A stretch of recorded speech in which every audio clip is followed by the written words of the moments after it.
Jadi hari ini tadi pagi gue sempet nge-scroll TikTok dan nemu beberapa influencer yang nge-review brand-brand lokal. Makin gue ngeliat, makin gue ngeh kalau brand lokal sekarang tuh ternyata levelnya udah beda banget. Dan gue juga ngecek beberapa sosmed brand-brand lokal dan mereka itu banyak banget yang udah jelas identitasnya.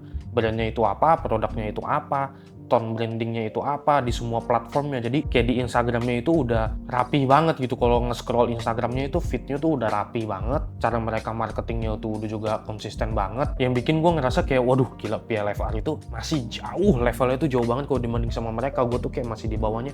Mereka tuh udah tinggi di sini, gapnya itu gede banget. Dan kalau ditanya gue ada ngerasa minder nggak? Ya jujur aja ada, gue ngerasa minder. Tapi gue juga kayak ngerasa jarak antara PLFR dan brand-brand yang udah gede ini itu tuh udah kayak peta buat gue gitu. Jadi sekiranya gue bisa tahu, oh mereka punya tone visual yang rapi, Instagramnya rapi, oh berarti PLFR juga harus gue bikin rapi. Bukan berarti gue ngikutin mereka ya, tetap dengan identitas PLFR itu sendiri. Cuma artinya gue harus ngerapihin sosial media gue. Terus mereka juga punya campaign yang ada artinya atau bisa dibilang ada maknanya, ada pesannya. Berarti setiap collection gue yang gue mau rilis juga harus ada cerita di baliknya. Semacam kayak collection ini tuh apa sih, buat apa sih, tujuannya apa sih, kayak gitu-gitu. Terus mereka juga banyak yang engage sama komunitasnya. Misalnya mereka bikin polling lah di Instagram story, segala macam yang bikin mereka itu komunikasi sama follower-followernya atau komunitasnya. Jadi ngelihat jarak antara PLFR brand gue dengan mereka itu tuh seakan-akan kayak jadi reminder aja buat gue kalau masih banyak yang bisa gue lakuin buat next levelnya si PLFR nih, langkah-langkahnya gimana. Yang bikin gue juga ngerasa lebih tenang sih, karena gue tahu gue itu belum nge-stuck, gue tuh masih belum di ujung kalau ngelihat jarak antara PLFR dan mereka ini jaraknya nih jauh banget. Jadi nggak ada alasan gue bilang gue kehabisan ide atau segala macem, karena gue masih di fase bertumbuh. Dan yang penting tuh bukan gue langsung nyamain sama mereka sih, karena gue selalu mikir dan gue selalu nanemin mindset kalau gue itu nggak kompetisi sama siapa-siapa, gue kompetisi sama diri gue sendiri dan PLFR.